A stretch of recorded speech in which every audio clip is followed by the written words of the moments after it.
What are the most important qualities in cultivating relationships? We all have our different ideas. I have mine. So let me start by sharing with you my experience and background, which leads to why I believe trust and communication are essential for cultivating relationships. I first became aware of the importance of trust and communication while in graduate school in a linguistics course. I actually studied international merchandising management and then contemporary Hispanic studies with a focus on linguistics and social justice in education. Currently, I teach one social justice course at OSU Cascades campus, and I'm also the bilingual success coach for a program at COCC, Central Oregon Community College. However, for the past 10 years, I have also overseen language access services across the Central Oregon region in both K through 12 public schools as well as early intervention special ed. And this service entails removing all of the barriers so that communication can flow. Through all of these different learning experiences, my true love is actually learning through travel. And I'm a sucker for asset-based language or anything linguistics. So, back to that linguistics course, and when my professor asked us to collect data in the small rural town of Independence, Oregon. Independence is a small town on the outskirts of Salem. And at the time, it had the largest Latinx population per capita. So I thought to myself, you know what, this is gonna be easy. I know Spanish, there's no language barrier, so the majority will welcome us into this community and they will provide all of the answers that we need. And I should have everything ready with my interviews and turned in and transcribed by the end of those 9 weeks of that first term of classes. Well, I was very ambitious.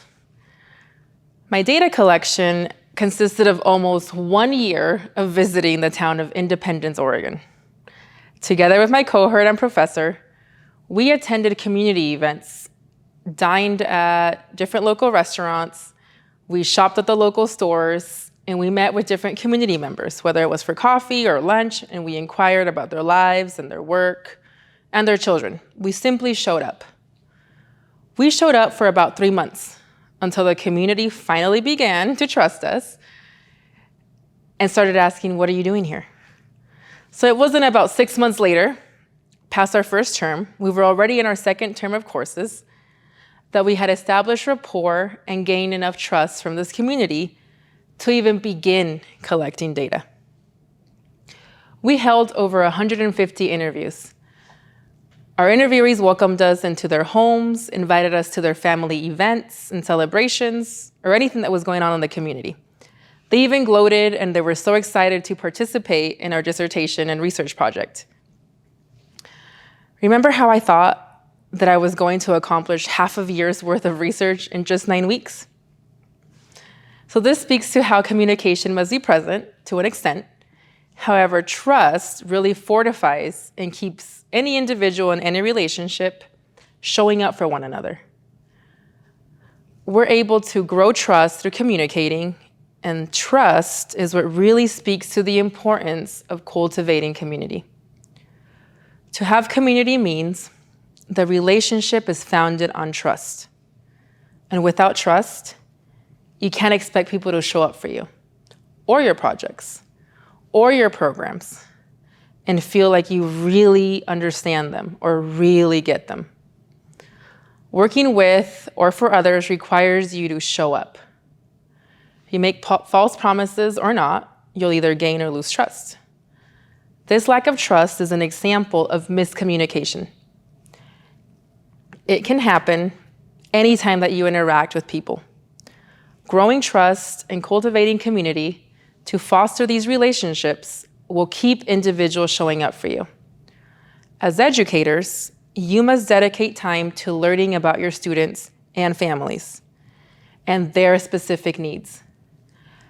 How will you serve and keep your promises to them if you haven't taken the time to learn from them, understand their priorities, and identify the issues they face? Who are you to assume that you know the needs of your students? And you might just be applying what you used in the workplace in another community and bringing it to this community. Or simply applying theory that you learned from a textbook or at a higher ed institution. This is specifically true when serving multicultural students and our families. Please do not come off as a white savior. This concept is that white folks have the authority and duty to save people of color from oppression rather than following our lead and leaning in to find out what we hope to achieve. A foundation built upon a long history of systematic superiority where white people make assumptions and misidentify problems rather than understanding the wants and needs of the human beings experiencing the problems. We skip the most important part, which is establishing rapport and trust. And as a result, we jump to solutions. And this is where there's a difference between impact versus intention. We can and often do have great intentions, but our words and our actions and our behaviors, they hold different meanings for the affected individuals. So how do we grow trust? I am about to explore 2 more occasions in my life where I was once again reminded of how important it is to cultivate community. I volunteered at a cultural center where different individuals would come in and for different help or ask for help on different issues. And a woman that I knew from the community came in one day letting us know she was selling tamales and giving us delivery and pickup options. And that day, the visioneer in me traveled way into the future and thought, Doña Lina is selling tamales. She could probably get her food handler's license. She could then increase her sales and apply for a small business loan and eventually have a brick and mortar. Oh yeah, I had all these plans for her. And turns out Doña Lina didn't want that. Doña Lina enjoyed having control over the quality and quantity of her tamales, which were delicious, by the way. And she just wanted to share that part of her heritage, and she would make it known or gain all these sales from word of mouth and free publicity from all of us that were her loyal clients. And here I was, finding solutions and solving problems that Doña Lina didn't even have. She was so cute and so graceful, given that I was showing up for her as her client and curious about her business, that she actually gained or attained her food handler's license. And I was really excited for her. And again, she even tried to register a business name because I was the one that was excited about it, not her. Because she didn't want to hurt my feelings and tell me that she didn't need or want any of this stuff. I had just assumed that she wanted all of these things. So it was a little embarrassing, or a lot embarrassing. But the cool thing was that we showed up for each other. And during those months, I learned more about Doña Lina and her true wants and needs. And that was my aha moment, when I learned about the power of cultivating community and how it can get you far. And it's not going to happen overnight. And this point leads me to another of my many encounters in which I have witnessed how fruitful it is to cultivate community.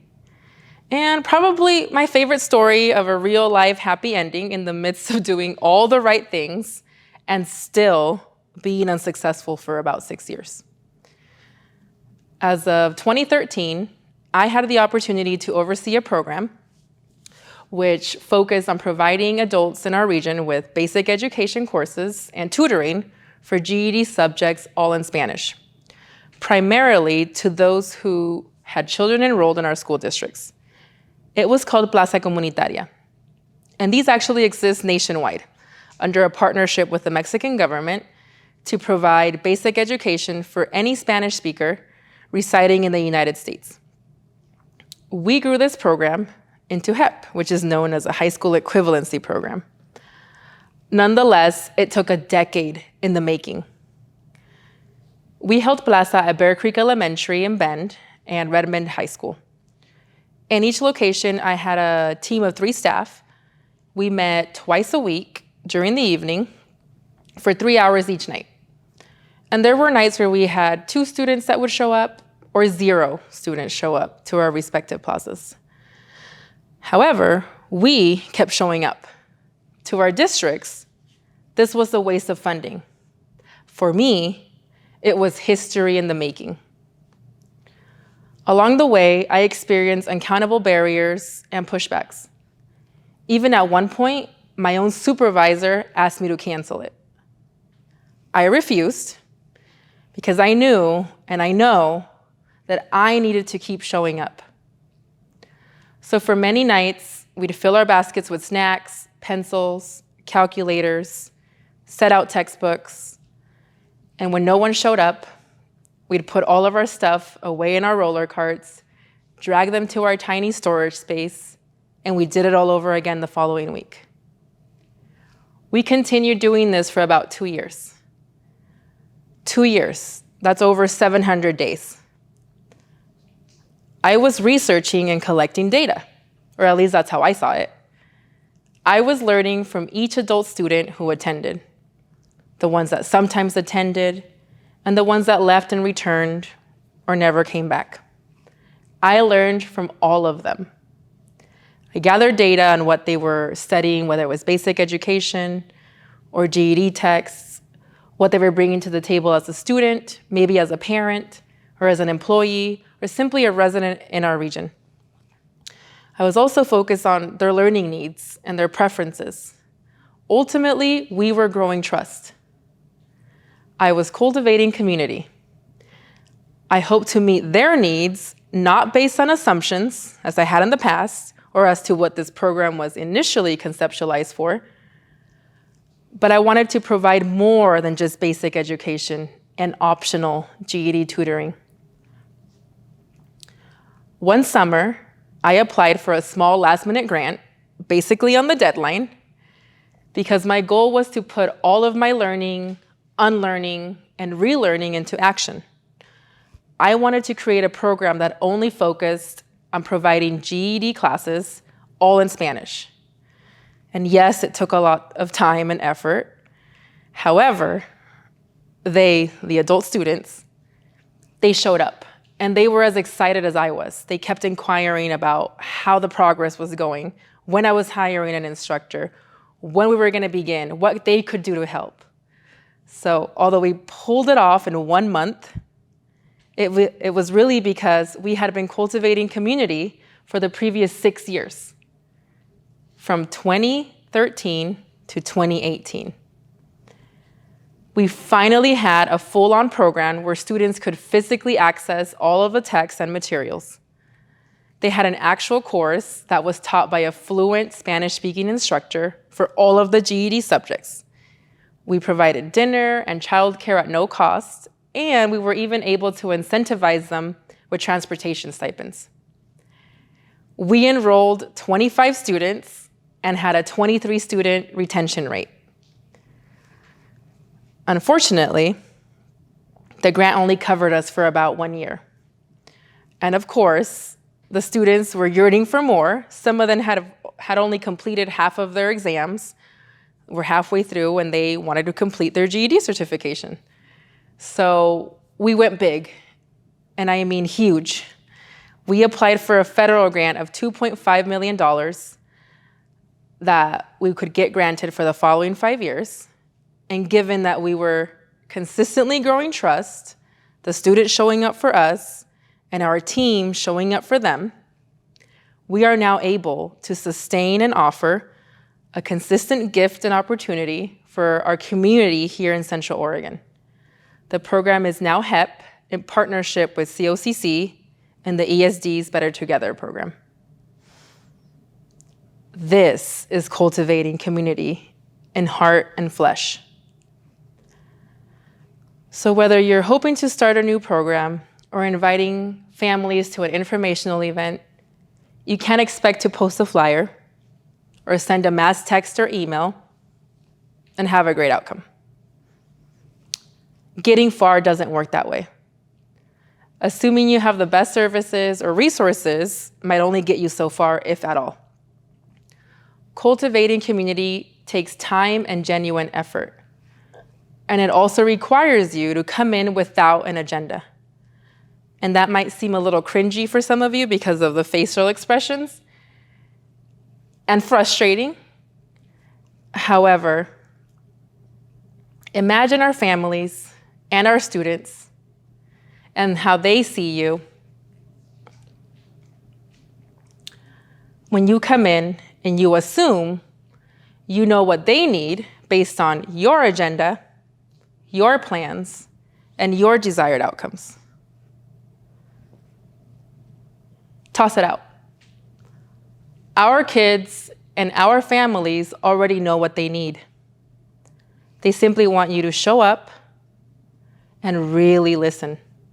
And together, we can collaborate to attain those desired outcomes.